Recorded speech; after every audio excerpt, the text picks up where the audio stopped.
Hello guys, welcome back to another FIFA 21 video. Today I'm showing you 5-2-1-2 pro player custom tactics and player instructions. So the 5-2-1-2 formation, despite being 5 at the back, can actually be a very attacking formation if you use the right custom tactics and instructions. So that's what I'm going to show you. You can see here, the shape is actually quite similar in some ways to the 4-1-2-1-2 second, in the terms of a very narrow formation, but apart from with a CDM and, so like the 4-1-2-1-2, if I get that one up here, you can see there's 2 strikers, and then you've got the diamond shape in the middle with a cam, 2 centimeters, and a CDM. With the 5-2-1-2, you have a cam at 2 centimeters, and instead of a CDM, you have an extra centre backs. So it's almost like the same version, but just slightly more defensive in some ways. But it can be used very attacking with the wing backs if you use it right. So defensive style, I recommend using press after possession loss.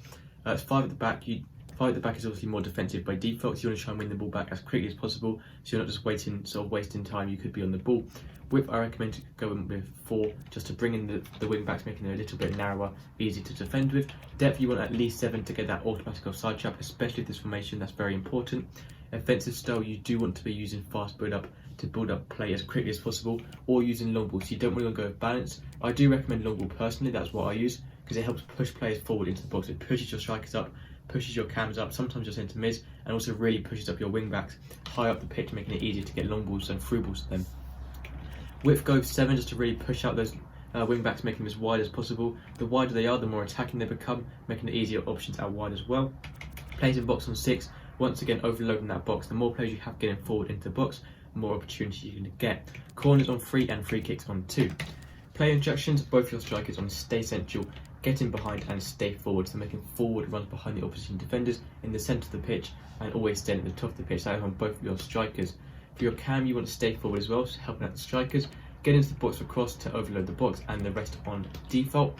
The 2 centre mid, now leave these both completely default apart from use cover centre on both of these. So they're always staying in the centre and in their main position. But you want them to be as versatile as possible, so don't change anything else on here. As they're normal centre mids, you don't need to change anything at all. 3 centre backs, leave those default. Wing backs, you want on overlaps, so making overlapping runs on the outside, and balanced attacks, they are making runs up and down the pitch. Not all the time, but they are sometimes, helping out wide. And for your goalkeeper, counter crosses and sweeper keeper, so your keepers being more aggressive, challenging loose balls and through balls from your opponent, and coming out for crosses more aggressively. That's everything for today's 5-2-1-2 video. Thank you for watching. Make sure to subscribe, and I'll see you in the next video. Goodbye.